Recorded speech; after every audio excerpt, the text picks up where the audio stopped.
बंदी छोड़ सतगुरु रामपाल जी परमेश्वर जी की जय हो।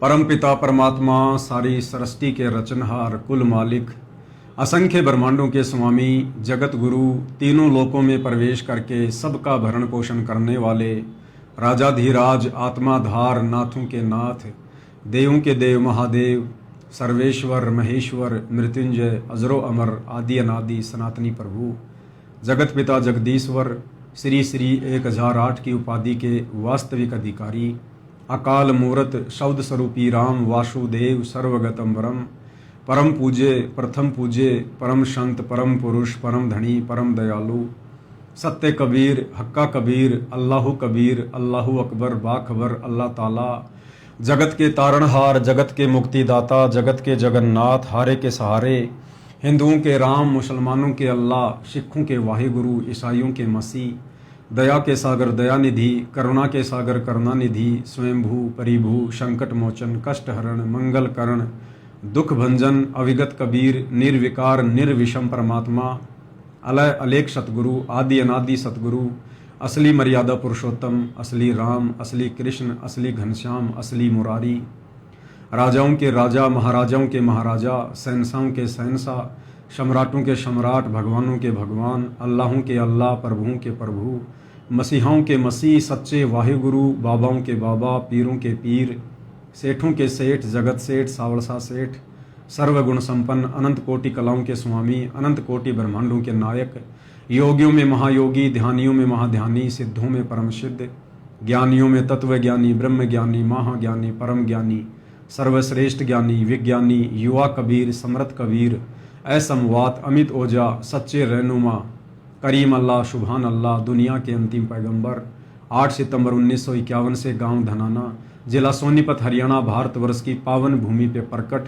रियल कल की भगवान श्री नारायण साकार हरि श्री बाबा साहेब नूर अनंत परमात्मा सच्चे दरवेश सच्चे बाखबर संत शिरोमणि सतगुरु रामपाल जी परमेश्वर जी के चरण कमल में साध संगति से जुड़े हुए देश विदेश से आप और हम सभी सत्सेवक भाई बहनों का अनंत कोटि दंडवत प्रणाम।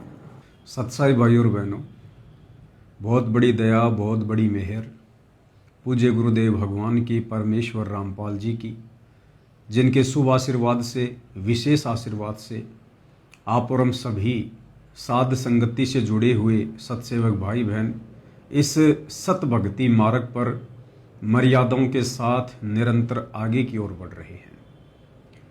भाई और बहनों, आज पूरे विश्व में निसंदेह कई लाखों की संख्या में सतगुरु रामपाल जी के भक्त हैं।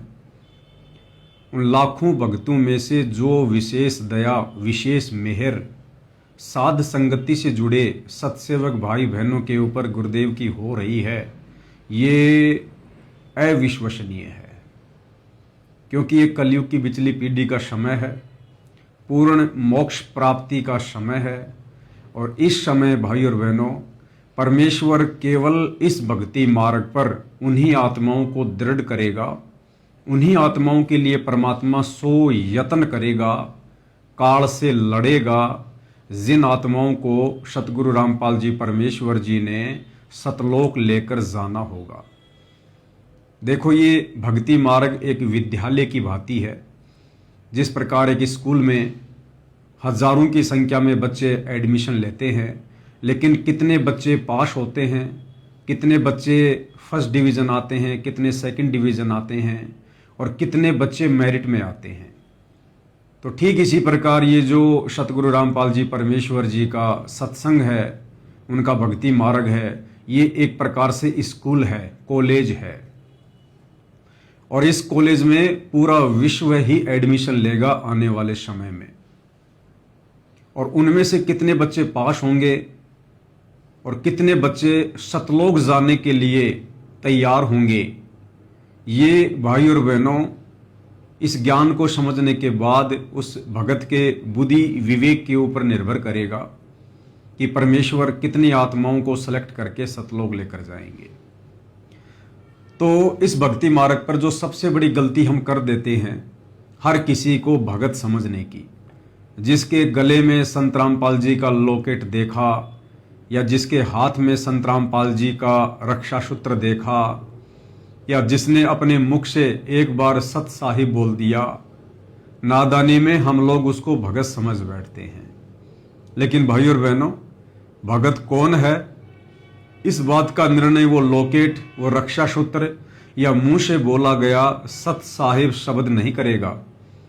संत रामपाल जी की वो भगत मर्यादाओं में कितना है, संत रामपाल जी की वो भगत शिक्षाओं पर कितना चल रहा है, सतगुरु रामपाल जी को वो भगत कितना समझ पाया है, और सतगुरु रामपाल जी के द्वारा जो शास्त्र अनुकूल भक्ति साधना दी गई है, इस पर मर्यादा में रहकर दृढ़ता के साथ वो भगत कितना चल पा रहा है।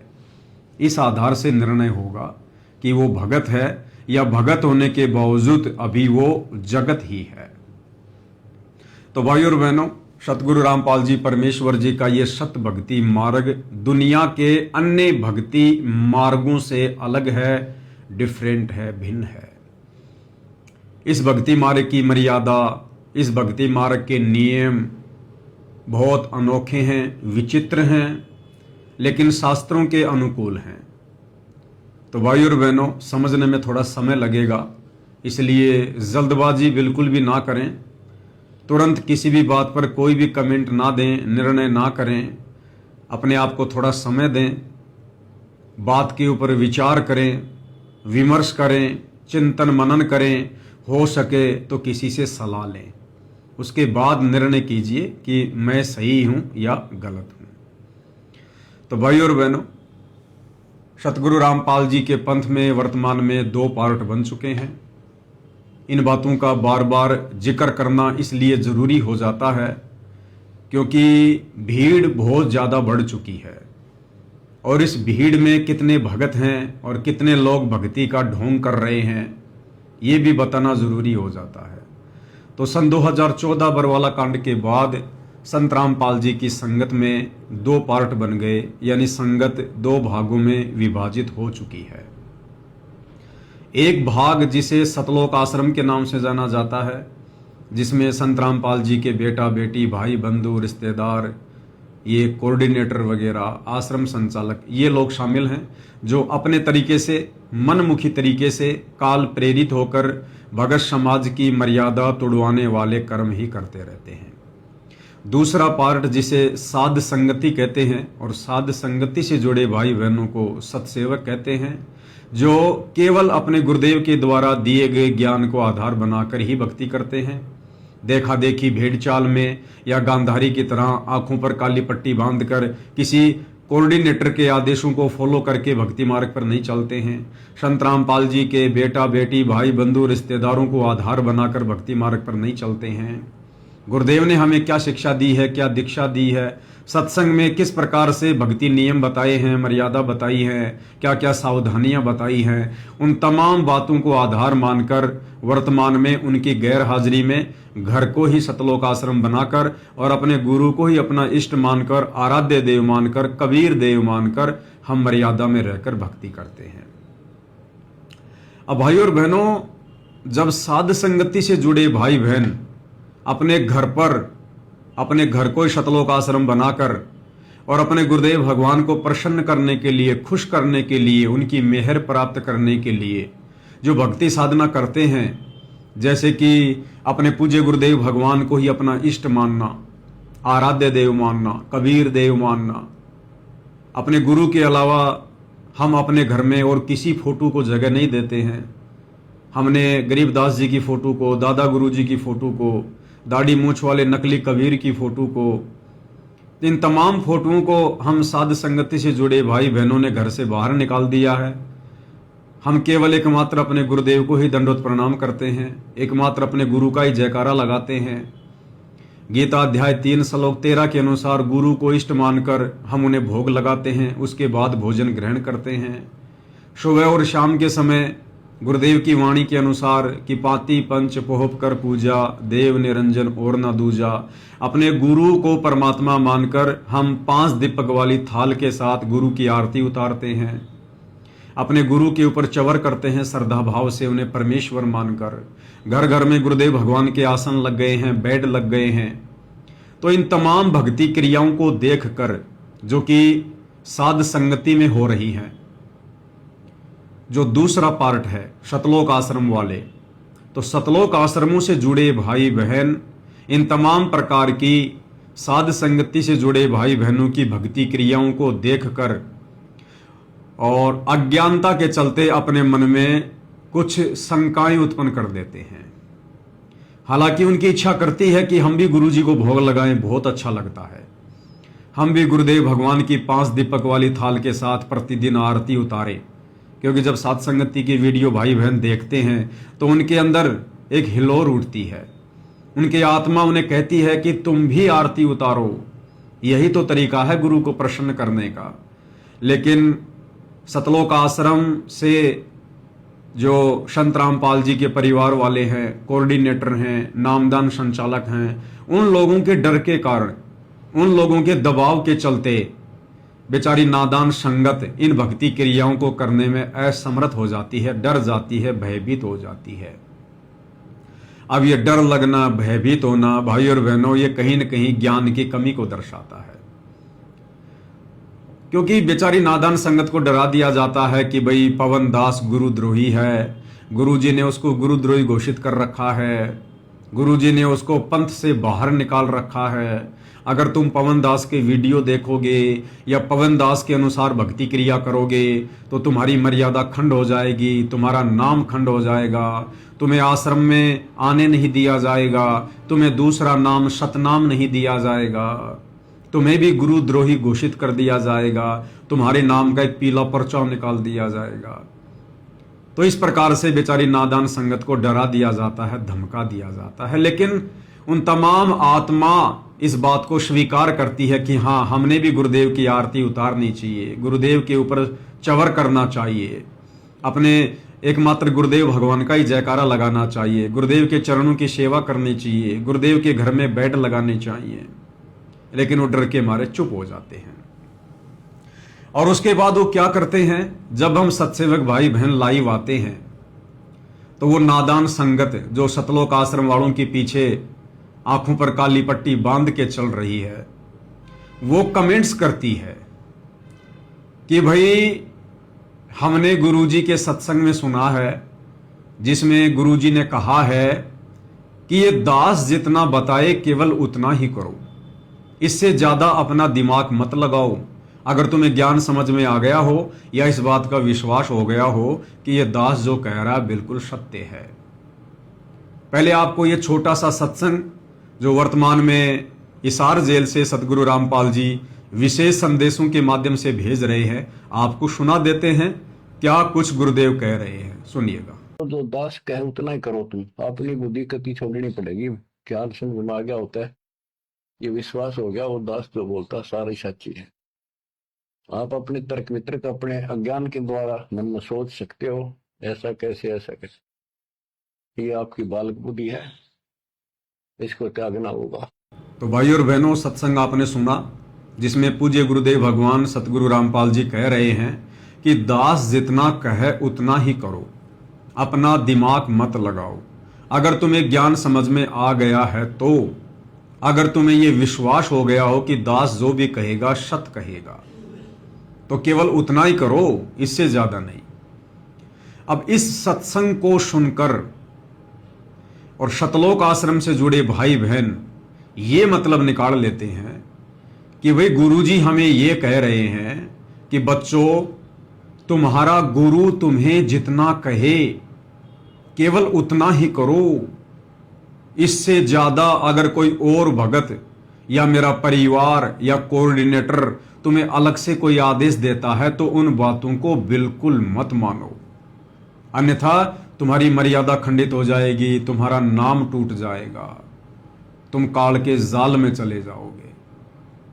और इस सत्संग को आधार बनाकर फिर हम साध संगति से जुड़े सत्सेवक भाई बहनों को ब्लेम करते हैं कि भाई तुम साध संगति वाले गलत कर रहे हो, तुम लोग तो वो कर रहे हो जो पवनदास कह रहा है, जैसे गुरुदेव को भोग लगाना, गुरुजी की आरती उतारना, गुरुजी के ऊपर चवर करना, एकमात्र गुरुजी को ही दंडवत प्रणाम करना, एकमात्र अपने गुरु का ही जय जयकार करना, जयकारा लगाना, ये तमाम प्रकार की क्रियाएं जो तुम कर रहे हो ना, ये तुम पवन दास के कहे अनुसार कर रहे हो। जबकि गुरु जी क्या कह रहे हैं कि दास जितना कहे उतना ही करो, अपना दिमाग मत लगाओ। अगर तुम्हें ज्ञान समझ में आ गया है तो, यदि तुम्हें दास के ऊपर विश्वास है तो। अब भाई और बहनों, दो बातें हैं। सतगुरु रामपाल जी साक्षात पूर्ण ब्रह्म परमेश्वर हैं और पहली बार इन्होंने इस कलयुग की बिचली पीढ़ी में अपने मूल ज्ञान का, अपने तत्व ज्ञान का, इस विशेष ज्ञान का खुलासा किया है, प्रचार किया है। आज से पहले तो हम केवल अज्ञान ही सुन रहे थे। अब ये तत्व ज्ञान जैसे ही हमारी आंखों के सामने आया तो भाई और बहनों, ये तत्व ज्ञान इतना जल्दी एकदम से समझ में नहीं आता है। इस तत्व ज्ञान को समझने के लिए मजबूत भक्ति संस्कारों की जरूरत होती है। परमात्मा कहते हैं पिछले जन्म से होत हैं पूर्ण हंस मुराद, यानी पिछले जन्मों में आपने कहां तक की भक्ति की है, कितनी आपने अपने गुरुदेव की सेवा की है, कैसे आपने मर्यादा निभाई है, कैसा आपका आचार विचार व्यवहार, आपका चरित्र रहा है, उस आधार से आपको नेक्स्ट जन्म मिलता है। और ये निर्धारित होता है कि आप अब इस भक्ति को किस स्तर पर समझ पाएंगे, कितना समझ पाएंगे। इसलिए परमात्मा कहते हैं पिछले जन्म से होत हैं पूर्ण हंस मुराद। तो सतगुरु रामपाल जी ने वर्तमान में जो अनमोल ज्ञान दिया है, तत्व ज्ञान दिया है, ये जरूरी नहीं है कि उनसे नाम उपदेश लेने वाला हर भगत उनके तत्व ज्ञान को समझ जाएगा, उनके संकेतों को समझ जाएगा, उनके इशारों को समझ जाएगा, उनकी हर एक बात को समझ जाएगा। ये जरूरी नहीं होता है भाई और बहनों। एक क्लास में 50 बच्चे होते हैं, हर बच्चे के विचार अलग अलग होते हैं, हर बच्चे का सोचने समझने का ढंग अलग अलग होता है। परमात्मा भी कहते हैं कि जेता घट तेता मता, घट घट सोच विचार, कि जितने शरीर हैं, जितने मस्तिष्क हैं, उतने ही विचार हैं, तरह तरह के विचार उनमें उठते हैं। तो ये जरूरी नहीं है कि यदि किसी ने संत रामपाल जी से नाम उपदेश ले लिया तो वो संत रामपाल जी के भक्ति मार्ग को, उनके तत्व ज्ञान को, या संत रामपाल जी के मिशन से वो पूर्णतया परिचित हो जाएगा। ये जरूरी नहीं होता है। इसीलिए संत रामपाल जी की संगत में उनके जेल जाने के बाद 2 पार्ट बन गए, संगत 2 भागों में विभाजित हो गई। जो साध संगति से जुड़े सत्सेवक भाई बहन हैं, वे वो हंस आत्माएं हैं जिनके पिछले जन्म जन्मांतरों के भक्ति संस्कार बहुत ही प्रबल हैं, बहुत ही मजबूत हैं, सुदृढ़ हैं, जो अपने गुरुदेव भगवान के संकेतों को समझने के योग्य हो चुके हैं कि गुरुदेव भगवान क्या कहना चाहते हैं, संकेत में क्या कुछ कह रहे हैं। उस सांकेतिक भाषा समझने के योग्य सत्सेवक भाई बहन बन चुके हैं।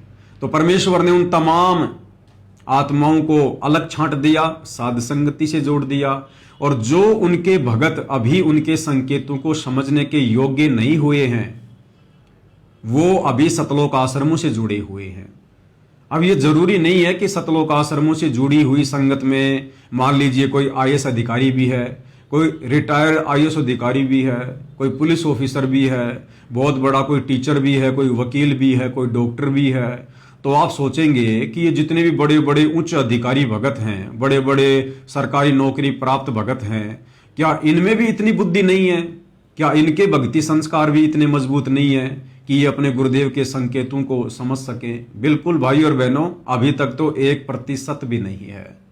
अगर उन बड़े बड़े दिखाई देने वाले भक्तों में 1% भी आध्यात्मिक क्षेत्र वाली कॉमन सेंस होती, देखो एक तो होती है सामाजिक कॉमन सेंस, तो सामाजिक कॉमन सेंस में तो ये लोग टीचर हैं, मास्टर माइंड है, इंजीनियर हैं, लेकिन आध्यात्मिक भक्ति मार्ग वाली कॉमन सेंस में चाहे वो बहुत बड़ा कोई अधिकारी क्यों ना है, अगर वो शतलोक आश्रमों से जुड़ा हुआ है तो उसमें 1% भी कॉमन सेंस नहीं है, 1% भी।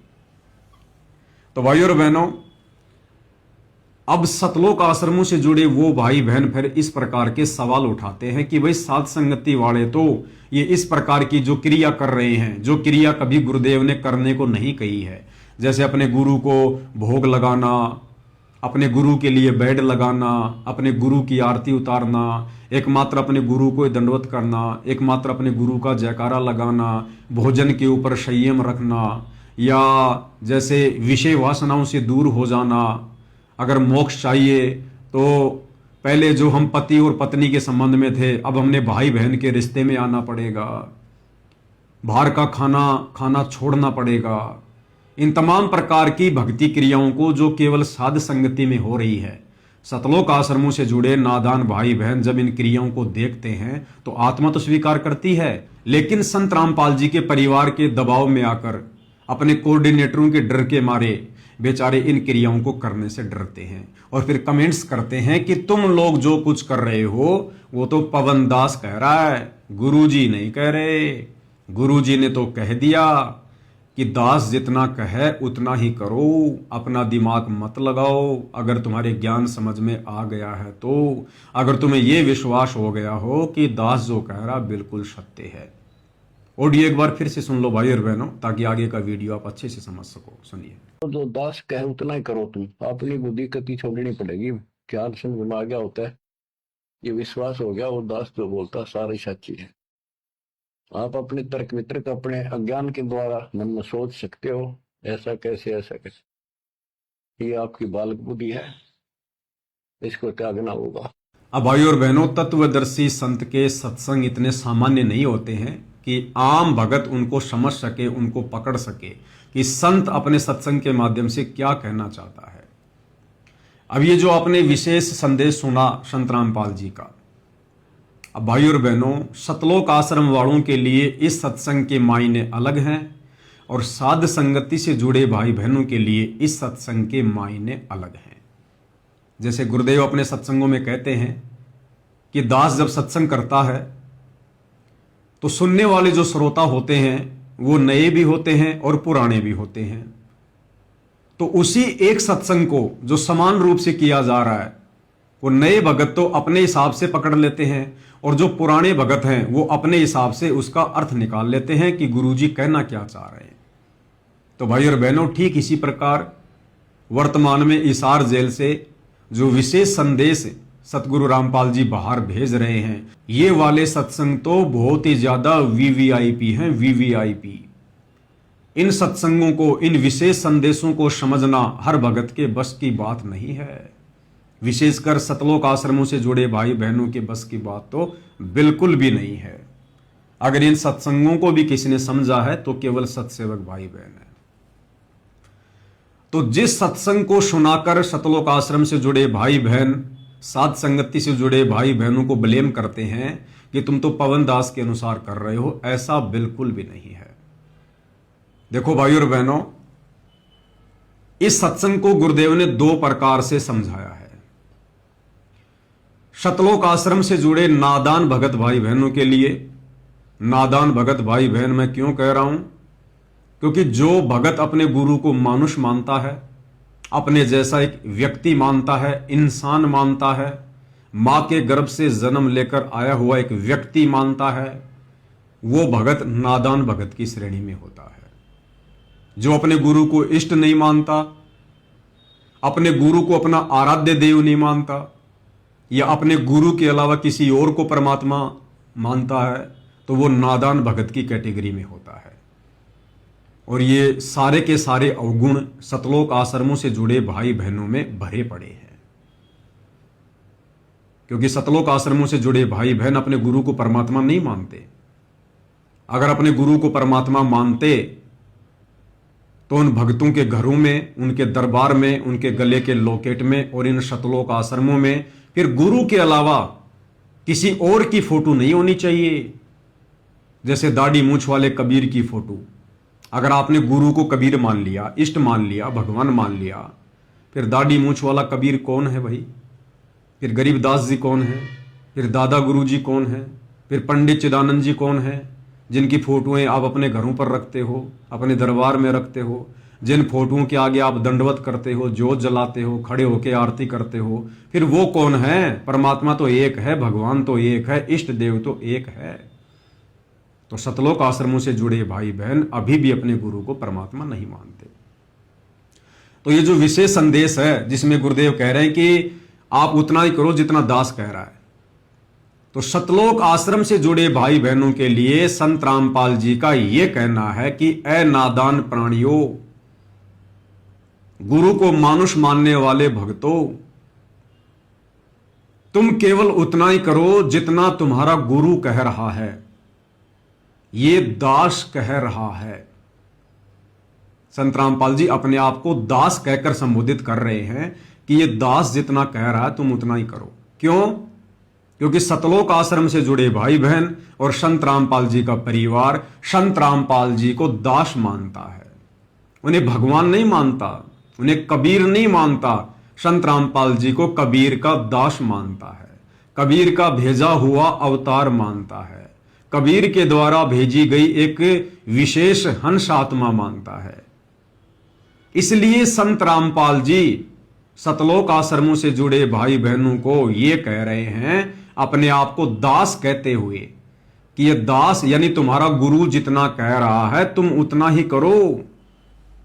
अगर इससे ज्यादा मेरे परिवार के कहने पे करोगे, किसी कोऑर्डिनेटर के कहने पर करोगे, किसी नामदान संचालक के कहने पर करोगे, तो तुम्हारी मर्यादा टूटेगी, तुम्हारी मर्यादाएं खंड खंड हो जाएंगी और तुम भक्ति मार्ग से नीचे गिर जाओगे। क्योंकि अभी तुम्हारा बौद्धिक विकास उस स्तर का नहीं है कि तुम अपने गुरु के संकेतों को समझ सको और अपनी भक्ति को बचा सको। इसलिए तुम केवल इतना ही करो जितना ये दास अर्थात तुम्हारा गुरु कह रहा है। लेकिन भाई और बहनों, आश्रमों से जुड़े भाई बहन उतना भी नहीं कर रहे जितना कि इसार जेल से संत रामपाल जी कह रहे हैं। संत रामपाल जी के इस सत्संग की भी ढंग से पालना आश्रमों से जुड़े भाई बहन नहीं कर रहे हैं। अगर करते तो बताओ फिर संत रामपाल जी ने कब कहा कि भाई धनाना गांव में संगत के दान धर्म से तकरीबन 1 करोड़ रुपए की लागत से एक बैडमिंटन खेलने का स्टेडियम बना दो, ताकि धनाना गांव के बच्चे बैडमिंटन खेलें, अपना समय बर्बाद करें, अपने श्वासें बर्बाद करें। बताओ संत रामपाल जी ने किस सत्संग में कहा, किस पुस्तक में कहा, या सतलोक आश्रम के अंदर आने वाले किस ऑडियो वीडियो में कहा? कब कहा संत रामपाल जी ने कि बैडमिंटन का स्टेडियम बनाना चाहिए?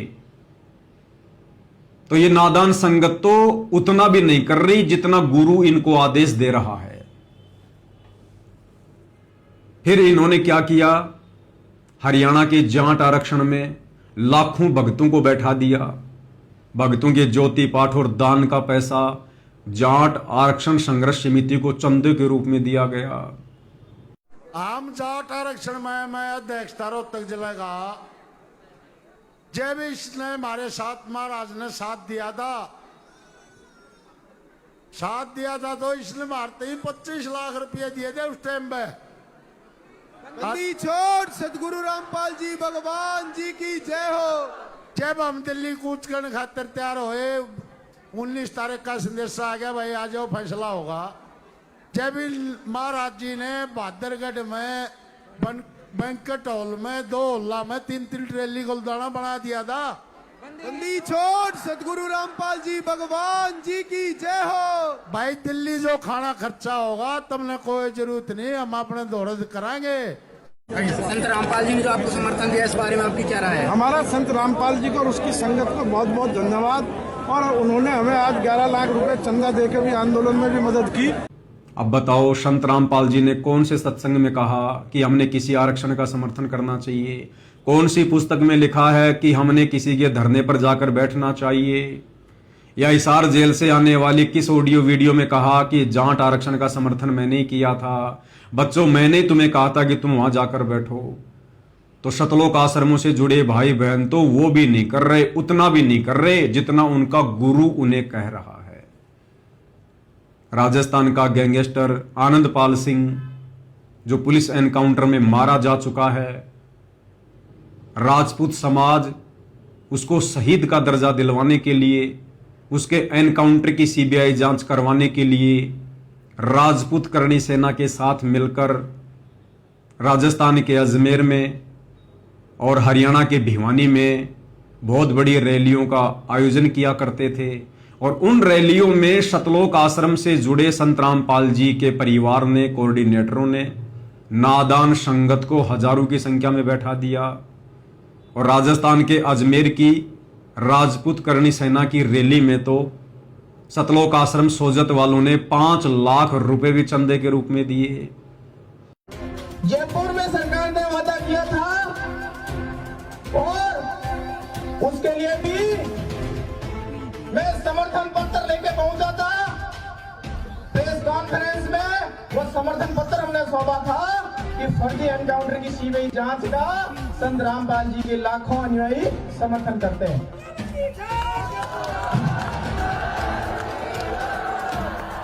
भारत माता की, भारत माता की, मां पद्मावती की, मां पद्मावती की, सत्य में इंकलाब। हमारे संत रामपाल जी के लाखों अनुयायियों द्वारा एक सहयोग की राशि दादा सुखदेव सिंह जी को भेंट कर रहे हैं। 5 लाख का सहयोग दादा सुखदेव जी को भेंट कर रहे हैं। तो बताओ, गुरुदेव भगवान ने गुंडों का समर्थन करने के लिए एक भगत को कब आदेश दिया? गुंडों की सीबीआई जांच के लिए 5-5 लाख रुपए चंदे के रूप में देने का कब आदेश दिया? तो सतलोक आश्रमों से जुड़े भाई बहन तो उतना भी नहीं कर रहे जितना हिसार जेल से उनका गुरु उन्हें करने के लिए कह रहा है कि उतना ही करो जितना यह दास कह रहा है। इसके अलावा और भी बहुत सारे कुक्रम भाई और बहनों, अयोध्या में जाकर संत रामपाल जी के परिवार ने राम मंदिर के दर्शन करने के लिए आने वाले काल उपासकों के लिए, यानी काल पूजा को बढ़ावा देने के लिए 1 महीने का भंडारा लगा दिया। कौन सी पुस्तक में लिखा है, कौन से सत्संग में जिक्र है, कब आदेश दिया गुरुदेव ने? सत साहिब जी, ये वीडियो सतलोक आश्रम द्वारा अयोध्या में लगाए गए भंडारे का है। और यहाँ पर आप देख सकते हैं गुरुदेव के दोनों लड़के, बड़ा लड़का वीरेंद्र, छोटा लड़का मनोज, दोनों इस भंडारे में बैठे हैं, शामिल हैं। दोनों वहाँ पर उपस्थित थे और बहुत बड़ा पंडाल वहाँ पर लगाया गया था। करोड़ों रुपया संत रामपाल जी के भक्तों का, उनके ज्योति पाठ और दान का आन उपासना में सहयोग करते हुए सतलोक आश्रम मैनेजमेंट हरियाणा द्वारा बर्बाद किया गया।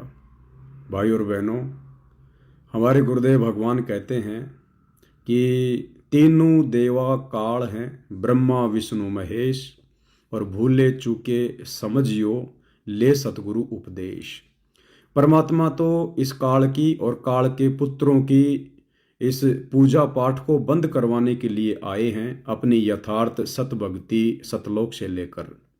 परंतु यहाँ पर सतगुरुदेव भगवान का कलयुगी परिवार, उनके बेटा बेटी, भाई बंधु, रिश्तेदार, संगत में बड़े बड़े भगत समझे जाने वाले लोग, ये सभी लोग सतगुरु रामपाल जी के ज्ञान को और सतगुरु रामपाल जी के मिशन को ना समझकर अपनी मनमानियाँ करते हुए आज गुरुदेव भगवान की गैर हाजिरी में इन्होंने वो कुकर्म किया है, वो भक्ति विरुद्ध कर्म किया है, जिसके लिए शायद ही परमात्मा इन लोगों को क्षमा करें। क्योंकि ये सबसे बड़ा काल का जाल है, राम और कृष्ण की भक्ति। दुनिया वालों को तो ज्ञान नहीं है, इसलिए श्री राम मंदिर को देखने के लिए और वहाँ पर भंडारा वगैरह लेने के लिए दुनिया उमड़ पड़ी अयोध्या में। लेकिन सतगुरु रामपाल जी के परिवार को तो इस बात का पता था कि हमारे गुरुदेव भगवान तो श्री राम और श्री कृष्ण की पूजा के बिल्कुल विपरीत हैं, विरुद्ध हैं। वे तो श्री राम और श्री कृष्ण की अन्य 33 करोड़ देवी देवताओं की पूजा पाठ को बंद करवाना चाहते हैं। यही तो उनका मिशन है कि पूरा विश्व कबीर परमेश्वर की भक्ति करे, सतगुरु रामपाल जी से उपदेश ले। लेकिन इसके बावजूद भी इन लोगों ने अपने धार्मिक धंधे को बनाए रखने के लिए, क्योंकि भाई और बहनों, इन लोगों को पता है यदि हमने बीजेपी सरकार का समर्थन नहीं किया तो हमारा धार्मिक धंधा नहीं चल पाएगा, हमारे सतलोक आश्रम नहीं चल पाएंगे। इसलिए ये लोग बीजेपी नेताओं की चापलूसी करते हैं, नेताओं को खुश करने का प्रयास करते हैं और इस प्रकार के कार्यक्रम रखकर देवी देवताओं के निमित्त आन उपासना में सहयोग करते हुए ये अपने कार्यों को बीजेपी सरकार के ध्यान में लाना चाहते हैं कि जी देखो, हम बीजेपी सरकार के साथ में हैं, हम श्री रामचंद्र जी की भक्ति के खिलाफ नहीं हैं, अयोध्या में जो श्री राम मंदिर बना है हम उसके खिलाफ नहीं हैं, ताकि बीजेपी सरकार हमसे खुश रहे और हमारा धार्मिक धंधा इसी प्रकार से चलता रहे।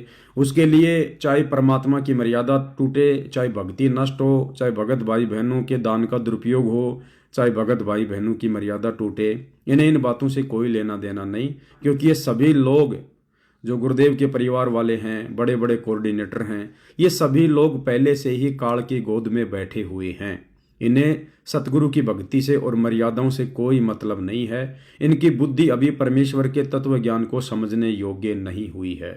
तो बाकी संगत से हमारी प्रार्थना है कि बाकी संगत तो कम से कम अपने परमात्मा के मिशन को समझे।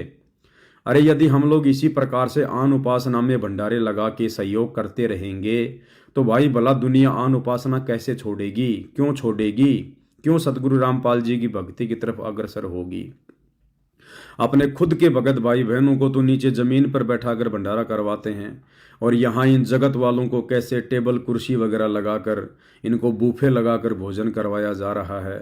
ये भी इनके दोगले चरित्र को दर्शाता है।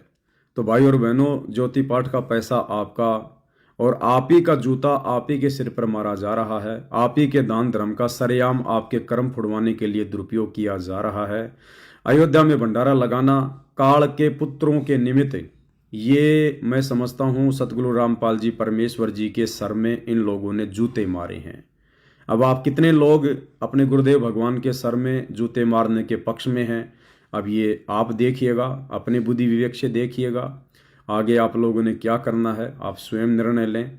आपको भक्ति करनी है या भक्ति के नाम पे ड्रामेबाजी करनी है और अपने दान धर्म का दुरुपयोग करवाकर आपको अपने कर्म फुड़वाने हैं, या फिर जब तक गुरुदेव भगवान हिसार जेल से नहीं आते हैं तब तक घर बैठकर अपनी भक्ति करें, ज्ञान को आधार बनाएं, गुरु को भगवान मानें, साथ संगति की वीडियो देखते रहें। अन्यथा जैसा बीज बोओगे समय आने पर वैसा ही परिणाम मिलेगा। सत साहेब। सोनीपत के गोहाना में जाटों की धर्मशाला का 5वां फ्लोर बनाने के लिए संत रामपाल जी के परिवार ने 1 करोड़ रुपया दान कर दिया। कौन से सत्संग में आदेश दिया गुरु जी ने? कौन सा भक्ति विधान में लिखा हुआ है? क्या यह कदम नई उम्मीद और समर्पण का परिचायक है? इस दान से महासभा को जाट भवन के निर्माण में महत्वपूर्ण मदद मिलेगी। बहुत बढ़िया जी काम हो रहा है। ये बहुत सच्ची पूछो तो हमने जिस दिन नीम टकी ने उसी दिन हमारी सोच बदल गई थी। हम भी कुछ सहयोग कराएंगे जी। तो हमारी एक कमेटी बनी हुई है जी वहाँ आश्रम के अंदर जी। तो हमने गुरु जी से प्रार्थना करी, हम कोई भी काम करते हैं तो गुरु जी से प्रार्थना करके करते हैं। ठीक है। गुरु जी ने आदेश दिया भी जो तारा मन में वो कर दो। गुरु जी ने आदेश दिया भी जो तारा मन में वो कर दो। गुरु जी ने आदेश दिया भी जो तारा मन में वो कर दो। गुरु जी ने आदेश दिया भी जो तारा मन में वो कर दो। तो क्या मन में आइए आप ही बताइए। बिल्ला एक बिल्डिंग बनाया उनकी, अच्छा फ्लोर 1 बना दो जी। और ऐसी मटेरियल डालते हैं जी हम जी। आप कभी आश्रम में आगे देखिए धनाना धाम में, अच्छा तो बहुत ही मजबूत, हर चीज 1 नंबर की।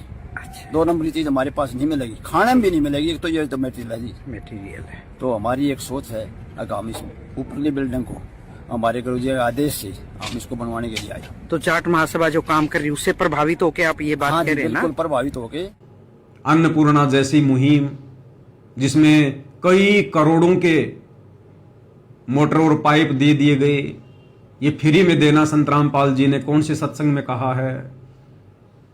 कई जगत वालों के 15-15 लाख में 10-10 लाख में मकान बना दिए गए। संत रामपाल जी ने कौन से सत्संग में कहा है कि आपने इस प्रकार से लोगों के मकान बनाने हैं? संत रामपाल जी तो भिखारी को भी 1 नया रुपया देने से मना करते हैं, भिखारी को भी मकान बनाकर देने से मना करते हैं, भिखारी को भी जा जाकर भोजन खिलाने से मना करते हैं। अगर आप परोपकार करना चाहते हैं, आपके दिल में दया है प्राणियों के प्रति, तो मानव शरीरधारी प्राणी को मनुष्य जीवन प्राप्त करवा दे। बुरा वो भी नहीं है जैसे एक पक्षी है, अपने घर पर दाने डाल दो, कुत्ता आता है रोटी डाल दो, अपने ही घर पर डालो, कहीं विशेष स्थानों पर मत भटको, ये व्यर्थ है। और अतिथि आता उसको भोजन करवा दो, कोई भी मांगने वाला आता उसको मत दो, उसको पैसा मत दो, कई भक्त कहते हैं ये तो फिर हमारे दिल में दया खत्म हो जाएगी यदि हम भिखारी को पैसा नहीं देंगे। परमात्मा कहते हैं दया का प्रयोग भी विधिवत करने से ही लाभ होगा, अन्यथा वो आपका भी भक्ति नाशक और दूसरे का भी हानिकारक, दूसरे को भी हानि कर देगा। जैसे फिर ये अन्नपूर्णा मुहिम के तहत घर घर जाकर राशन बांटना, ये कौन से सत्संग में है, कौन सी पुस्तक में लिखा है गुरुदेव ने, कौन से भक्ति विधान में है, कब किया गुरुदेव ने आज से पहले? तो शतलोक आश्रमों से जुड़े भाई बहन, जो साध संगति से जुड़े भाई बहनों को ब्लेम करते हैं, उनको जरा अपनी गिरेबान में झांक लेना चाहिए कि तुम क्या कर रहे हो वर्तमान में। अगर हम सत्सेवक भाई बहन गलत कर रहे हैं तो तुम भाई आश्रमों से जुड़े भाई बहन क्या सही कर रहे हो? अरे नादानो, तुम तो अपने गुरुदेव की उन बातों को भी फॉलो नहीं कर रहे जो बातें गुरुदेव तुम्हें कह रहे हैं। हम सत्सेवकों ने कम से कम तुम्हारी तरह इतनी नादानी दिखाकर, मूर्खता दिखाकर गुरु को नाराज तो नहीं किया। हमने स्टेडियम बनाने में किसी का सहयोग नहीं किया, हमने मकान बनाने में किसी का सहयोग नहीं किया, हमने किसी भी भंडारे में जो जगह जगह जाकर लगाए जाते हैं उन भंडारों में हमने सहयोग नहीं किया। 2019 में आश्रम वालों ने कांग्रेस को वोट डलवा दिए, हमने सहयोग नहीं किया। 2024 में बीजेपी को वोट डलवा दिए, हमने सहयोग नहीं किया। परशुराम की जयंती में सतलोक आश्रम वालों के द्वारा नादान भक्तों को बैठा दिया गया, हमने तो सहयोग नहीं किया।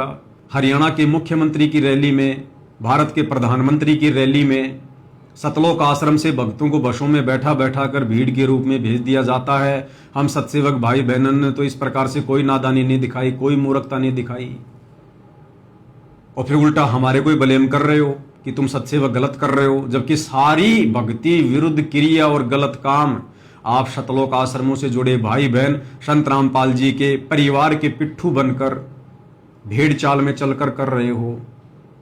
तो भाई अपनी गिरेबान में जरा झांक कर देखो कि आप लोग जो भक्ति क्रिया कर रहे हो, क्या ये क्रिया गुरु को प्रसन्न करने वाली है? क्या इन तमाम भक्ति विरुद्ध क्रियाओं को करने से तुम्हारा गुरु नाराज नहीं होगा? क्या तुम्हारी मर्यादा खंडित नहीं हो रही है? क्या सतलोक आश्रम मैनेजमेंट हरियाणा तुम्हें काल के जाल में नहीं फैला रहा है और कहते हैं कि तुम सत्सेवा गलत कर रहे हो? अब भाई और बहनों, बात करेंगे इसी सत्संग को लेकर कि साध संगति से जुड़े भाई बहनों के लिए गुरुदेव का यह सत्संग करने का क्या अर्थ है, क्या मायना है। सतलोक आश्रम वालों के लिए तो गुरुदेव ने कह दिया कि दास जितना कहे उतना ही करो, अपनी बुद्धि मत लगाओ।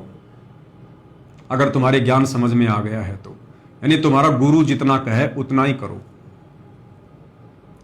और यही सत्संग संत रामपाल जी ने अपनी विशेष आत्माओं के लिए किस संदर्भ में किया है? साध संगति से जुड़े भाई बहनों के लिए गुरुदेव का आदेश है कि दास जितना कहे उतना ही करो। दास कौन? संत रामपाल जी नहीं। संत रामपाल जी दास केवल सतलोक आश्रमों से जुड़े नादान भक्तों के लिए है, क्योंकि सतलोक आश्रमों से जुड़े भाई बहन अपने गुरु को दास मानते हैं, कबीर जी का दास मानते हैं, भगवान नहीं मानते। तो संत रामपाल जी दास केवल सतलोक आश्रम वालों के लिए है। साध संगति से जुड़े भाई बहनों के लिए संत रामपाल जी दास नहीं है। संत रामपाल जी हमारे लिए कबीर भगवान हैं, हमारे इष्ट देव हैं, हमारे पूज्य देव हैं, हमारे आराध्य देव हैं, सारी सृष्टि के मालिक हैं। तो यही सत्संग, क्योंकि सत्संग तो परमात्मा सबके लिए करते हैं ना, आश्रम वालों के लिए भी होता है, साथ संगत वालों के लिए भी होता है, लेकिन मायने अलग अलग होते हैं। तो यही सत्संग जिसमें गुरुदेव कह रहे हैं कि दास जितना कहे उतना करो। हालांकि मेरे बोलने से पहले सत्सेवक भाई बहन समझ चुके हैं कि इस सत्संग का क्या अर्थ है। इसी को कहते हैं कॉमन सेंस। अपने गुरु के द्वारा किए गए सत्संगों में संकेतों को समझना, क्योंकि एक सत्संग में गुरुदेव ने यह भी तो कहा कि बच्चों अब तुम संकेतों को समझने लग गए हो। किनके लिए कहा? साध संगति से जुड़े भाई बहनों के लिए कहा कि बच्चों अब तुम इस दास के संकेतों को समझने लग गए हो। एक बार सुन लीजिएगा। यानी कुछ देर भी पूरे संत की संगत में आ जा तो ऐसे गजब की बातें बताते हैं वो क्योंकि संत तो बैठते मालिक की चर्चा करेगा, और ऐसी बात का अगर जो अगले के खटके तो अवश्य आत्मा पकड़ जाती है। जो कोयल के बच्चे होते हैं अपनी माँ की बोली तुरंत समझ जाते हैं, एक बार बोलते ही कान खड़े हो जाते हैं उनके, दूसरे बोल पड़ती है तो उड़कर चल पड़ते हैं। इसी प्रकार जो परमात्मा के हंस होते हैं वो पूर्ण संत की सत्संग को, संकेतों को समझना शुरू कर देते हैं। तो भाई और बहनों, गुरु के संकेतों को समझने योग्य केवल सत्सेवक भाई बहन बने हैं। तो यही शब्द साध संगति से जुड़े भाई बहनों को क्या संदेशा दे रहा है? इसार जेल से इस विशेष संदेश के माध्यम से साध संगति से जुड़े भाई बहनों को परमात्मा ये कहना चाह रहे हैं कि साध संगति के लिए मैंने जिस आत्मा को खड़ा किया है, निमित्त बनाया है, इस पवन दास को, तो गुरुदेव कह रहे दास जितना कहे उतना ही करो। क्योंकि हमारे लिए दास कौन है? हमारे लिए दास हमारे भगत भाई है। ये पवन दास आप भाई बहनों के लिए दास है, आप भाई बहन मुझ पवन दास के लिए दास हो। अब हम अपने गुरुदेव को दास नहीं कह सकते, क्योंकि हमें अंदर से पता चल चुका है, इस तत्व ज्ञान से पता चल चुका है, हमारी आत्मा ने स्वीकार कर लिया कि संत रामपाल जी दास नहीं हैं, ये तो दासों के भगवान हैं। दास तो केवल उनके लिए हैं जो अपने गुरु को मानुष मानते हैं। तो यहां गुरुदेव के द्वारा यह कहना कि दास जितना कहे उतना ही करो, तो साध संगति से जुड़े भाई बहनों के लिए गुरुदेव का संकेत है कि इस भक्ति मार्ग पर संगत को दो भागों में विभाजित करके और अपनी विशेष आत्माओं को जो मैंने साध संगति से जोड़ दिया है, और साध संगति में संदेशे देने के लिए जिस आत्मा को निमित्त बनाया है, वो मेरा दास यानी ये पवन दास जितना तुम्हें संदेशा दे, जितना तुम्हें कहे, केवल तुम उतना ही करो। भजन करे राम दुहाई रे, भजन करे राम दुहाई रे। गरीबदास जी आंखों में आंसू भर के लिखवाया करते, देखिए बूंदी बनेगी गिला काल में कैसे गुमराह कर रखे बच्चे भगवान के। इनकी आंख नहीं खुलती निकम्या की, परमात्मा आकर चले गए मैं लाग रखने।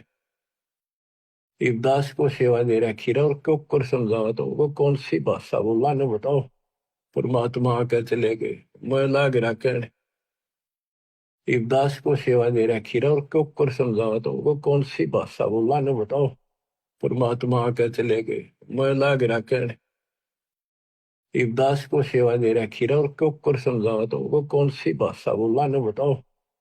कित फंसका बैठिए तुम आँख खोल लो, पता मेरा के लागू हो तो क्या भगवान के लगते थे, फिर सब कुछ लगते हो तो मितांबर मिट रहे हैं तुम्हारे लिए। यानी वो सब कुछ तो हमने करना ही करना है जो हमारे गुरुदेव ने सत्संगों में कह रखा है। वो भक्ति क्रिया, वो नियम मर्यादा, वो तो सारी हमने निभानी है। इसके अलावा गुरु की मेहर प्राप्त करने के लिए जो भक्ति क्रिया करनी होती है, गुरु का विशेष आशीर्वाद प्राप्त करने के लिए, गुरु की विशेष रजा प्राप्त करने के लिए, जिस मेहर के बिना हम शतलोक नहीं जा सकते।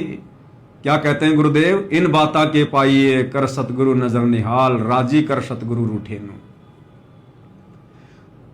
तो सतगुरु की विशेष मेहर प्राप्त कैसे होती है? एक छोटा सा सत्संग आपको सुनाते हैं जिसमें गुरुदेव क्या कह रहे हैं। खाली गुरु से नाम लेकर भक्ति करने से गुरु की विशेष मेहर, विशेष आशीर्वाद प्राप्त नहीं होता। विशेष मेहर प्राप्त करने के लिए क्या करना पड़ेगा, ये छोटा सा सत्संग आपको बताएगा, सुनिए। कहते हैं तुम्हारा जो कल्याण कैसे होगा कि सतगुरु जो तत्वदर्शी संत है उसको नजर निहाल कर के इतना उनके अनुसार उनके मर्यादा में चल के वो तेरे ऊपर गदगद हो जाए। वो संत के मेरी प्यारी आत्मा परमात्मा को पाने के रास्ते पर बिल्कुल सही चल रही है। तो अंदर से जो एक हिलोर आती है संत के अंदर से, जिस भक्त की, जिस बहन भाई की क्रियाओं से जो प्रसन्न हो जाता है कि ये सही मर्यादा में चला, तो वो जो एक रजा आती है उसके बाद फिर एक उसकी प्रति एक कसक जाती है कि बहुत अच्छी, और परमात्मा अपने बच्चे पर मेहर रखना, ऐसे ही चले। तो वो एक आशीर्वाद आपको एक्स्ट्रा मिलता है जिसको ग्रेस मार्क कहते हैं। तो यहां कहते हैं इन बातों के पाइए कर सतगुरु नजर निहाल है। मान ले तन यो ज्ञान भी हो गया कैसे ऐसे होता तो, और सतगुरु नजर निहाल हुआ नहीं, तुझे सार नाम और फिर सार शब्द मिला नहीं तो भी बात बिगड़ेगी। इसलिए ये कल्याण कहती है बातें कहन सुन की ना है, कर पाड़ने की है। तो भाई और बहनों, सत्संग आपने सुना कि किस प्रकार से हम गुरु को पहले प्रसन्न करें, और जब गुरु प्रसन्न हो जाएगा उसके बाद गुरु अपना विशेष आशीर्वाद उस आत्मा के प्रति छोड़ता है। एक विशेष मेहर, एक विशेष रजा सतगुरु देव से उस भगत के प्रति जाती है। उस मेहर को प्राप्त करने से, जिसको ग्रेस मार्क भी कहते हैं, उसको प्राप्त करने से भाई और बहनों हमारा स्थायी रूप से सतलोक में निवास होगा। इसलिए गुरुदेव भगवान साध संगति से जुड़ी आत्माओं को संदेशा दे रहे हैं इस सत्संग के माध्यम से कि दास जितना कहे उतना ही करो। यानी भक्ति मार्ग पर हमने वो तमाम क्रियाएं तो करनी है, वो तमाम मर्यादा तो निभानी है जो हमारे गुरुदेव ने हमें सत्संगों में बता दी हैं, समझा दी हैं। इसके अलावा साध संगति में इस पवन दास के द्वारा गुरु की मेहर प्राप्त करने के योग्य बनने के लिए, गुरु को प्रसन्न करने के लिए जो एक्स्ट्रा भक्ति क्रिया करनी है, उसके विषय में गुरुदेव कह रहे हैं कि दास जितना कहे उतना ही करो। अगर तुम्हें ज्ञान समझ में आ गया है तो, अगर ये बात तुम्हारे समझ में आ गई हो कि दास जो कहेगा सही कहेगा, अगर तुम्हें विश्वास हो गया हो कि दास जो कहेगा सही कहेगा, कि भाई तुम कितने वर्षों से साथ संगति से जुड़े हो और पवन दास तुम्हें कब से संदेश दे रहा है, कितने वीडियो बना चुका है, कितनी पुस्तकों पे वीडियो बना चुका है। क्या संगत में और कोई भगत नहीं था जो गुरुदेव के द्वारा लिखी गई पुस्तकों पर वीडियो बनाए, या गुरुदेव के सत्संगों के ऊपर 4-4 घंटे की साथ संगति करके किसी को समझाए? क्या कोई भगत नहीं था? तो सतगुरु रामपाल जी ने इस दास को साध संगति के निमित्त कर्ता के रूप में खड़ा किया, एक नौकर के रूप में, एक सेवक के रूप में खड़ा किया, और दास को माध्यम बनाकर परमात्मा ने सारी भक्ति क्रिया साध संगति से जुड़े भाई बहनों को समझवाई, गुरु की मेहर प्राप्त करने वाली। जैसे सर्वप्रथम साध संगति से शुरू हुआ कि भाई हम अपने गुरु को अपने जैसा मानुष मानना छोड़ दें। सबसे पहले साध संगति में ही सतगुरु रामपाल जी का 8 सितंबर के दिन प्रकट दिवस मनाना शुरू हुआ। उसके बाद से सतलोक आश्रम वालों ने 8 सितंबर का दिन मनाना शुरू किया, उनके जन्मदिन के रूप में, ना कि प्रकट दिवस के रूप में। तो सबसे पहले संदेशा किसके माध्यम से दिया गया? साध संगति के माध्यम से। सबसे पहले कबीर का जून के महीने में प्रकट दिवस मनाना, यह कहां से बंद हुआ? साध संगति के माध्यम से। क्योंकि जब गुरु को प्रकट हुआ मान लिया, गुरु को परमात्मा मान लिया, फिर उस नकली कबीर दाढ़ी मूंछ वाली फोटो का प्रकट दिवस क्यों मनाएंगे? तो वो भी साध संगति के माध्यम से बंद हुआ। उसके बाद अपने गुरुदेव भगवान की आरती, यदि आप स्वस्थ हैं, समय है, तो खड़े होकर कीजिए। हम पहले उन पत्थरों के आगे भी तो खड़े होकर आरती किया करते थे श्रद्धा भाव से, और हाथ में भक्ति बोध लेकर आरती करना शुरू कीजिएगा। ये मोबाइल से आरती करना संपूर्ण विधि नहीं है। ये तो केवल विशेष परिस्थितियों में परमात्मा ने तीनों समय की आरती ऑडियो वीडियो में डाल के दी है, रोजाना करने के लिए नहीं। तो खड़े होकर और हाथ में भक्ति बोध लेकर भक्ति करना कहां से शुरू हुआ? साध संगति से शुरू हुआ। उसके बाद अपने गुरु को इष्ट मानकर, परमात्मा मानकर, गीता अध्याय 3 श्लोक नंबर 13 के अनुसार घर घर में गुरु जी को बड़ी भोग की आरती के साथ भोग लगना कहां से शुरू हुआ? साध संगति से शुरू हुआ। उसके बाद अपने गुरु को अपना इष्ट मानकर, परमात्मा मानकर, और जो संकेत गुरुदेव ने संध्या आरती की शुरुआत में छुपा रखा है कि पांति पंच पोहप कर पूजा, देव निरंजन और न दूजा, यानी अपने गुरु को अपना इष्ट मानकर और 5 दीपक वाली थाल के साथ उनकी आरती उतारनी चाहिए। यह संकेत आपको कहां से मिला? इसकी शुरुआत कहां से हुई? साध संगति से हुई। उसके बाद केवल अपने गुरुदेव को ही दंडवत प्रणाम करना, अन्य किसी को नहीं करना। अपने गुरुदेव का ही जयकारा लगाना, अन्य किसी का नहीं लगाना।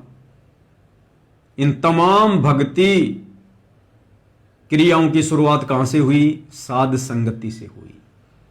और वर्तमान में भक्ति मार्ग पर हम कैसे सफल हों, कैसे हमें दृढ़ता मिले, कैसे हमारे भाव बने, जो तमाम नई नई भक्ति क्रियाएं जिनसे गुरु प्रसन्न होता है, कहां से शुरू हो रही है? साध संगति से।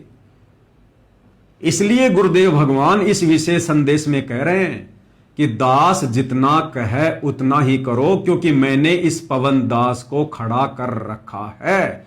और अब ये पवन दास जिसने पिछले 10 वर्षों में तुम लोगों को कभी भटकाया नहीं, तुम लोगों से कभी झूठ नहीं बोला, तुम लोगों को कभी ठगा नहीं, तुम लोगों को कभी भ्रमित नहीं किया, केवल तुम लोगों के सामने वीडियो बना बना के मेरी पुस्तकों के ऊपर, मेरे सत्संगों के ऊपर केवल तुम्हें दृढ़ ही करने का काम किया है।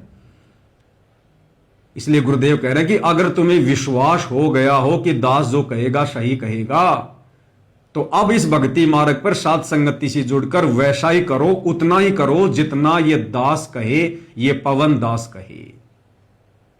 और पवन दास क्या कहेगा? जो सतगुरु रामपाल जी का आदेश होगा, जो उनके सत्संगों में होगा और जो उनके सत्य प्रेरणा होगी। इससे ज्यादा दास ने ना कुछ आपको पहले कभी कहा, ना कभी दास आपको आगे कहेगा। क्योंकि परमात्मा जिस आत्मा को खड़ा करता है, उस आत्मा के ऊपर परमात्मा अपना पूर्ण आशीर्वाद बख्श देता है। इसलिए भाई और बहनों, गुरुदेव के इस सत्संग के 2 मायने हैं, 2 आधार हैं। सतलोक आश्रम वालों के लिए दास का अर्थ है संत रामपाल जी, क्योंकि ये लोग अपने गुरु जी को दास मानते हैं, भगवान नहीं मानते हैं, कबीर जी का भेजा हुआ दास मानते हैं। और साध संगत वालों के लिए दास का अर्थ है ये पवन दास, आप सत्सेवक भाई बहनों का नौकर, आप लोगों का सेवक, जो सतगुरुदेव के आदेश से आप लोगों की सेवा में हमेशा हाजिर रहता है। अब सतलोक आश्रमों से जुड़े भाई बहन जिन भक्ति क्रियाओं को लेकर विरोध जताते हैं कि भाई तुम साध संगत वाले तो जो भक्ति क्रिया कर रहे हो ना, जैसे आरती उतारना, गुरुदेव को भोग लगाना, गुरुदेव के ऊपर चवर करना, ये मनमाना आचरण है, गुरुजी ने तो कभी नहीं बताया, तुम लोग तो पवन दास के अनुसार चल रहे हो। तो भाई और बहनों, आप और हमें तो पता चल ही गया है कि हम पवन दास के अनुसार चल रहे हैं, या पवन दास जो गुरुदेव के सत्संगों के अनुसार बताता है, भक्ति मार्ग के अनुसार बताता है, हम वो कर रहे हैं। अब भाई और बहनों, बात ऐसी भी नहीं है कि जो भक्ति क्रिया हम सत्सेवक भाई बहन कर रहे हैं, या जो ये पवन दास आप भाई बहनों को बताता है, सतलोक आश्रम से जुड़े भाई बहन भी अपनी अंतरात्मा से तो ये स्वीकार करते हैं कि पवन दास जो कह रहा बिल्कुल सही है। अगर गुरु के हृदय में जगह बनानी है, सतलोक का अधिकारी बनना है, गुरु को प्रसन्न करना है, तो ये तमाम भक्ति क्रिया करनी ही पड़ेंगी। लेकिन उनके कमजोर भक्ति संस्कार, जिस कारण से वो डर जाते हैं, भयभीत हो जाते हैं कि हम कुछ गलत ना कर बैठे, उनके अंदर इतनी दृढ़ता नहीं है, विश्वास की कमी है। और ये लोग केवल ईर्ष्या भाव में आकर पवन दास का विरोध करते हैं, केवल ईर्ष्या भाव में आकर, बाकी ज्ञान आधार से नहीं। अभी आश्रम से जुड़े भाई बहन किस बात का विरोध करते हैं कि ये पवन दास 5 दीपक वाली थाल के साथ में सुबह शाम गुरुजी की आरती उतारता है, सत्सेवक भाई बहनों को भी उतारने के लिए कहता है, जो कि गलत है, ये सही नहीं है, ये गुरुजी के आदेशों के खिलाफ है, इससे आप लोगों की मर्यादाएं टूट चुकी हैं। तो इन सतलोक आश्रमों से जुड़े नादान भाई बहनों को जब हम सत्सेवक भाई बहन अपने गुरु को इष्ट मानकर उनकी आरती उतारते हैं तो इनको गलत लगता है। और भाई और बहनों, आपने देखा होगा संत रामपाल जी के मान सम्मान के कार्यक्रम में आजकल क्या हो रहा है। आपको गांव धीरणवास का, गांव डाया हिसार का मान सम्मान का कार्यक्रम का एक वीडियो दिखाता हूं। और अब तो यह भी क्लियर हो चुका है कि यह तमाम कार्यक्रम कौन आयोजित करता है। गांव वाले तो करते नहीं, सतलोक आश्रम वाले करते हैं। तो संत रामपाल जी के उन कार्यक्रमों में, उन सत्संगों में जब संत रामपाल जी की फोटो को स्टेज पर लाया जाता है तो वो गांव की लड़कियां थाल में दीपक रखकर संत रामपाल जी के मुकुट पर फूलों की वर्षात करते हुए और एक थाल हाथ में लेकर उसमें दीपक रखकर आरतियां उतार रही हैं। वो लड़कियां संत रामपाल जी की आरती उतार रही हैं। अरे वही क्रिया तो हम कर रहे हैं, हम सत्सेवक भी तो वही कर रहे हैं। वो लड़कियां भी गुरु की आरती उतार रही हैं, हम सत्सेवक भी अपने गुरु की आरती उतार रहे हैं। तो उन लड़कियों के द्वारा जो आरती उतारी जा रही है, और आरतियां कौन उतरवा रहे हैं? यही सतलोक आश्रम वाले उतरवा रहे हैं। गुरु जी के दोनों बेटे भी वहां होते हैं, गुरु जी का भाई भी होता है, ये सतलोक आश्रम वाली संगत भी वही होती है। उस समय ये लोग कोई विरोध नहीं करते, इन लोगों को बिल्कुल भी बुरा नहीं लगता है, बल्कि बहुत अच्छा लगता है और जयकारे लगाते कि देखो जगत वालों ने भी संत रामपाल जी को परमात्मा मान लिया, भगवान मान लिया, उनकी आरती उतार रही है लड़कियां। अब विचार करो भाई और बहनों, वो लड़कियां भी संत रामपाल जी की ही आरती उतार रही हैं और हम सत्सेवक भाई बहन भी संत रामपाल जी की ही आरती उतार रहे हैं। फिर वो लड़कियां तो सही कैसे हो गई और हम साध संगति से जुड़े भाई बहन गलत कैसे हो गए? ये सतलोक आश्रमों से जुड़ी नादान संगत उन लड़कियों का विरोध क्यों नहीं करती, उल्टा जय जयकार करती है कि हां बिल्कुल सही कर रही हैं। और जब हम सत्सेवक भाई बहन अपने गुरुजी की आरती उतार रहे हैं तो ये कहते हैं कि तुम गलत कर रहे हो, तुम गुरुद्रोही हो, तुम पवन के अनुसार कर रहे हो। तो भाई और बहनों, ज्ञान आधार से हम जो कर रहे हैं बिल्कुल सही कर रहे हैं। ये सतलोक आश्रमों से जुड़े भाई बहन हमारा जो विरोध कर रहे हैं ना, वो केवल ईर्ष्या भाव से कर रहे हैं, ईर्ष्या भाव से। बाकी ये क्रिया गलत नहीं है। अगर ये क्रिया गलत होती, गुरु की आरती उतारना, तो यही नादान संगत उन कार्यक्रमों में बैठी रहती है जब वो गांव की लड़कियां संत रामपाल जी की आरती उतारनी है। अगर वो आरती उतारना गलत होता तो ये नादान संगत उस समय क्यों नहीं बोलती, उस समय विरोध क्यों नहीं करती कि तुम जो कर रहे हो ये गलत कर रहे हो, ये गुरु जी का आदेश नहीं है। अरे गुरु का परिवार ही करवा रहा है, तुम संगत वाले भी वहीं बैठे बैठे जय जयकार करते रहते हो कि बहुत अच्छा, बहुत अच्छा, बहुत बढ़िया। तो फिर हम सत्सेवक कैसे गलत हो गए? वो भी गुरु की आरती उतार रहे हैं, हम भी गुरु की आरती उतार रहे हैं। तो भाई और बहनों, ये ईर्ष्या भाव बोल रहा है, ये नादानी बोल रही है, ये मूर्खता बोल रही है, ये भेड़ चाल बोल रही है। हम सत्सेवक भाई बहन गलत नहीं हैं, हम वो कर रहे हैं जो वर्तमान में पूरी संगत को करना चाहिए।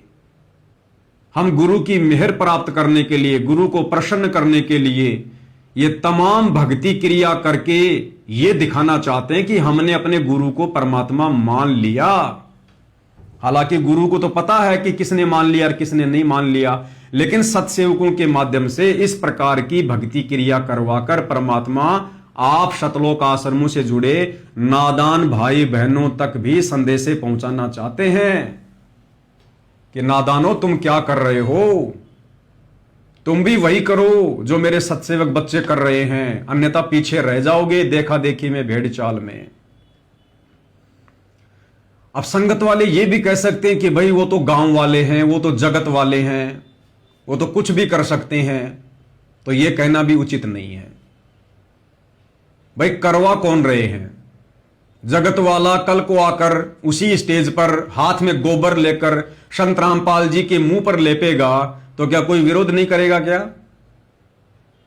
अरे वो जगत की लड़कियां हाथ में गोबर लेकर स्टेज पर चढ़कर संत रामपाल जी के मुंह के ऊपर मारेंगी तो आप संगत वाले विरोध करोगे या नहीं करोगे?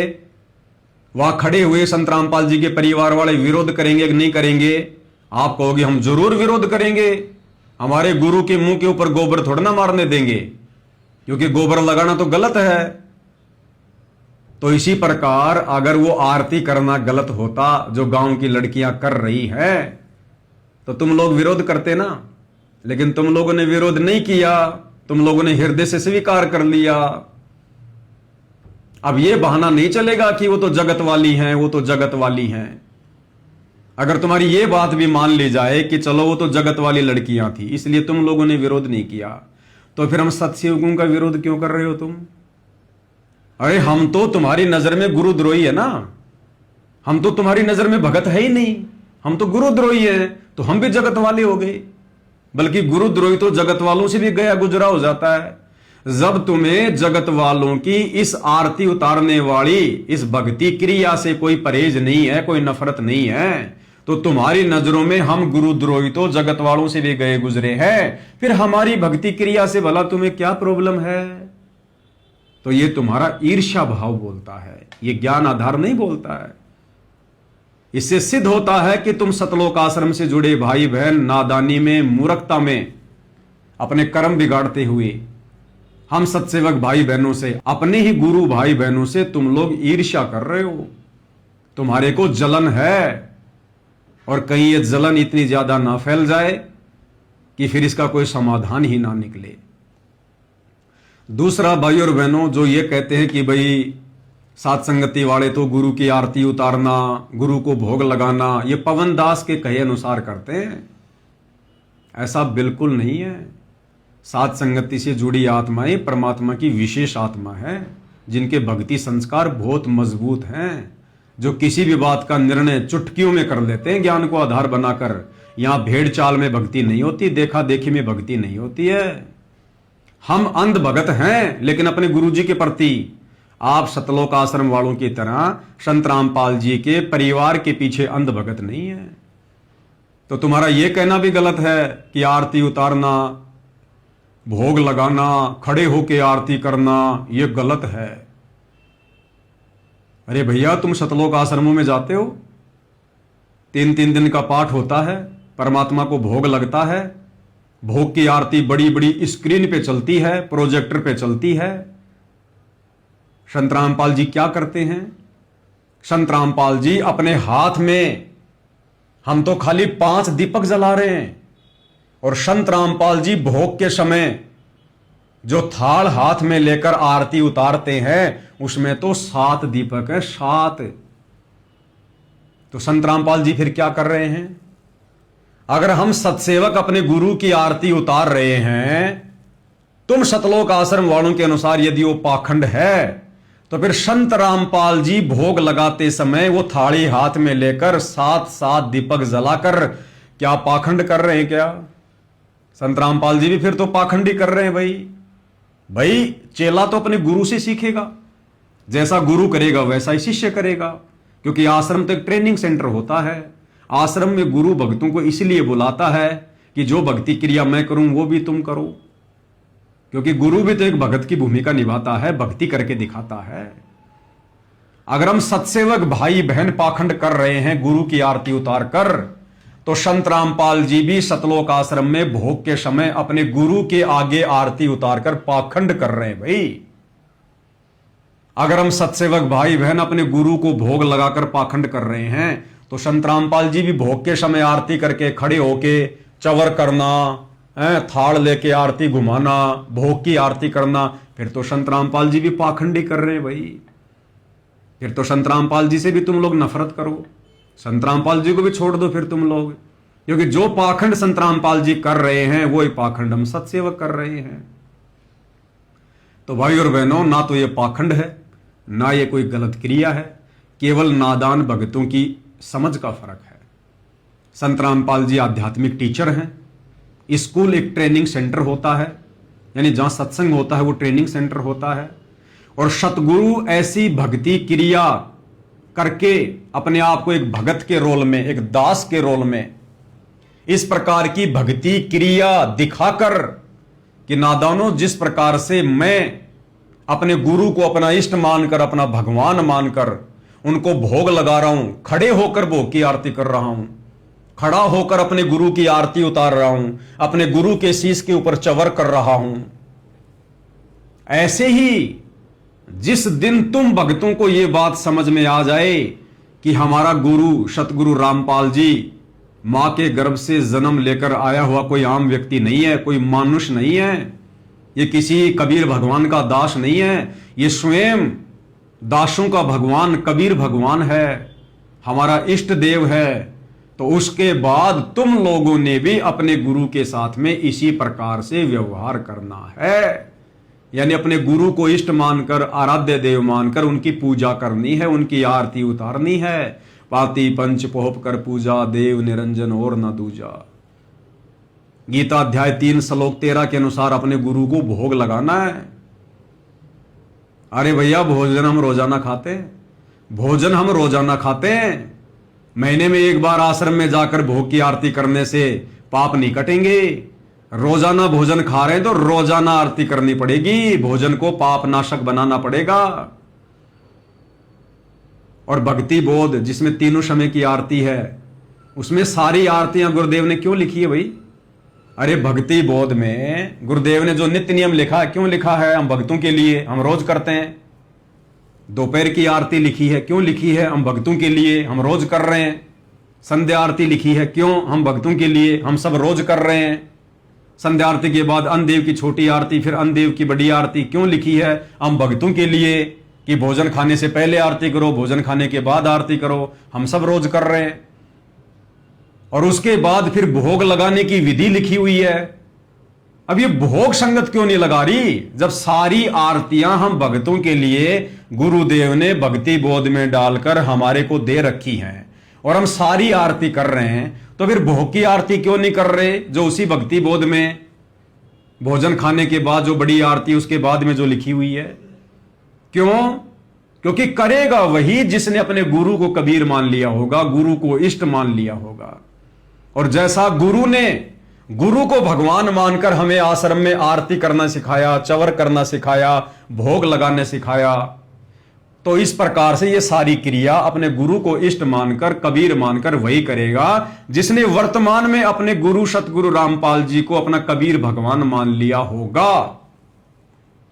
अन्यथा नहीं कर पाओगे, और यदि आप करोगे तो वो भक्ति क्रिया आपकी सफल नहीं होगी।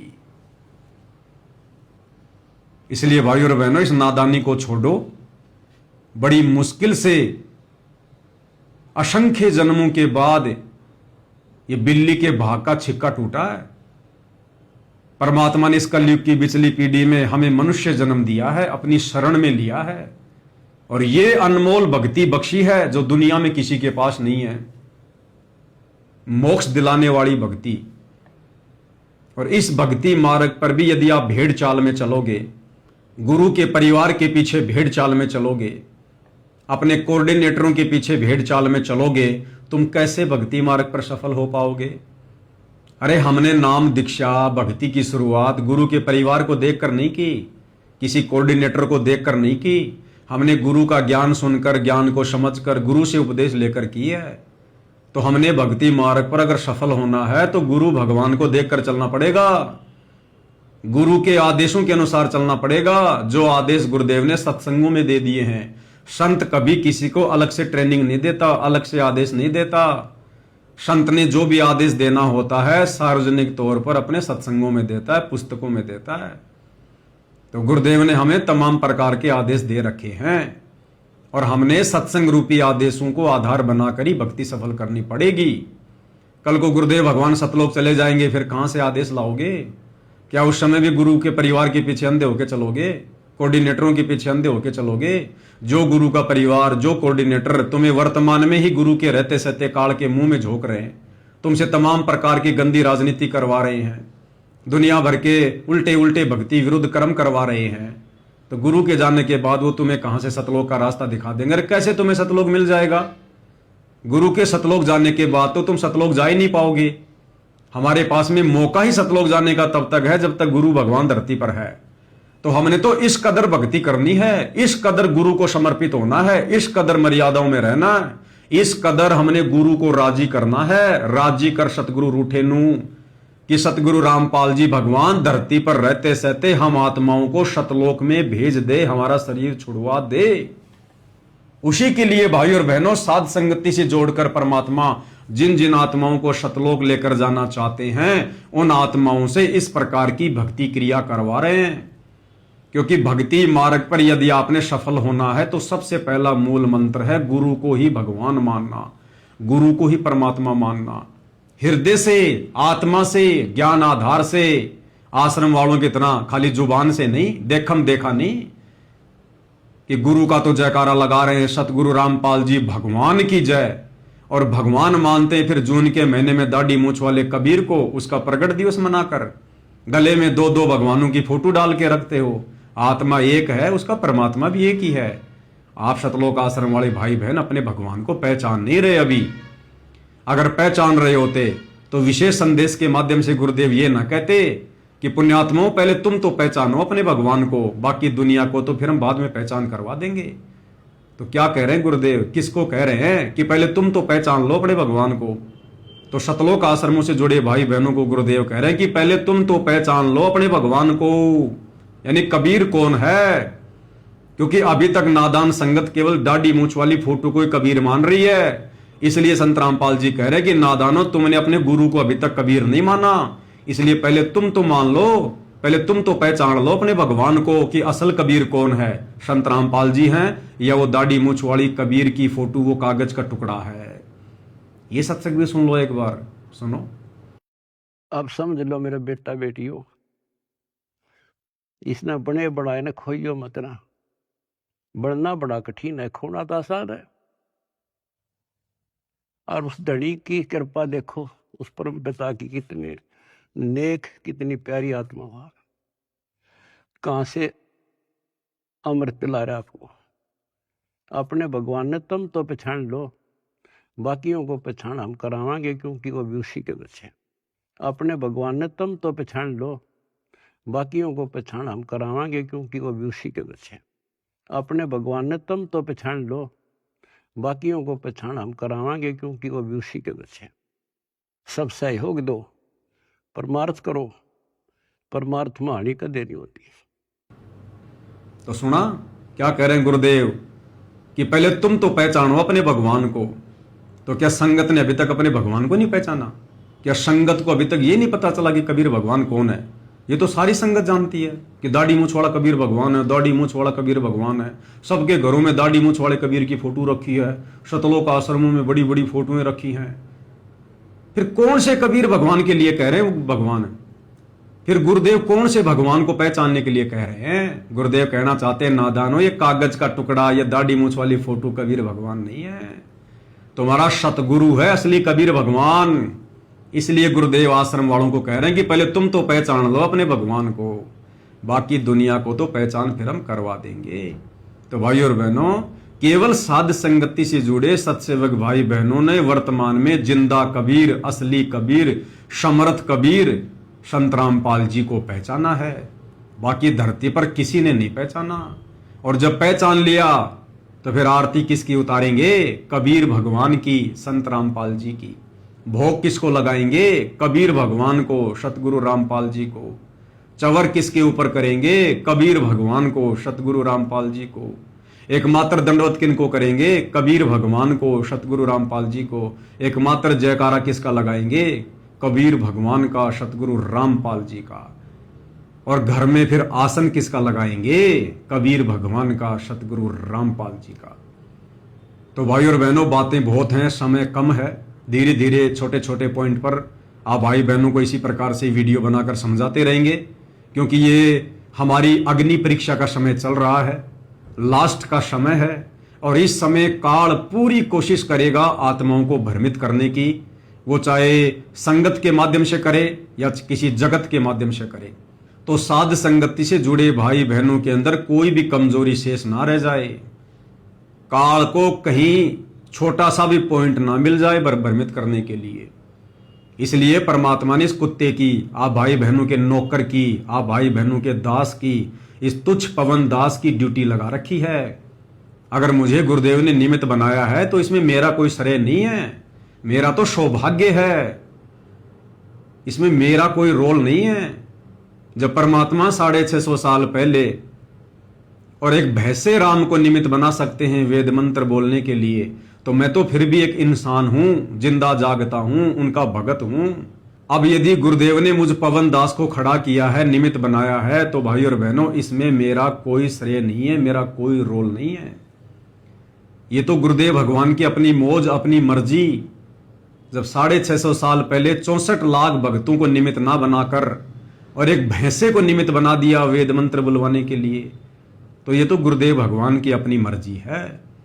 मैं तो उनकी नौकरी कर रहा हूं, आप भाई बहनों की सेवा में, आप भाई बहनों की नौकरी कर रहा हूं। मुझे इस बात का कोई घमंड नहीं है, कोई अहंकार नहीं है। और जिस दिन आ गया उस दिन भैया मेरे जैसे नौकर भगवान के पास में अरबों खरबों है, कमी नहीं है। वो तो मिट्टी के डले को उठाकर अपना काम करवा देगा, उसे भक्तों की भी जरूरत नहीं है। तो भाई और बहनों, आप और हमने केवल भक्ति मार्ग पर आगे बढ़ना है। और भक्ति मार्ग पर आगे बढ़ने वाली बातें चाहे कोई गधा बताए, चाहे कोई पवनदास गधा बताए, हमने तो अच्छी बातों को ग्रहण करना है और जो गलत बातें हैं उनको छोड़ देना है। तो भाई और बहनों, इस प्रकार से हमने भक्ति मार्ग पर निरअभिमानी होकर, निसंशय होकर आगे बढ़ना है, निसंशय होकर। तो भाई और बहनों, आज के इस वीडियो में केवल इतना ही। परमेश्वर आगे कोई सेवा देंगे, भाई बहनों की सेवा में जरूर हाजिर होंगे। तब तक सतगुरुदेव भगवान हम सबको आज्ञा दें, आशीर्वाद दें, सद्बुद्धि दें। बंदी छोड़ सतगुरु रामपाल जी परमेश्वर जी की जय हो।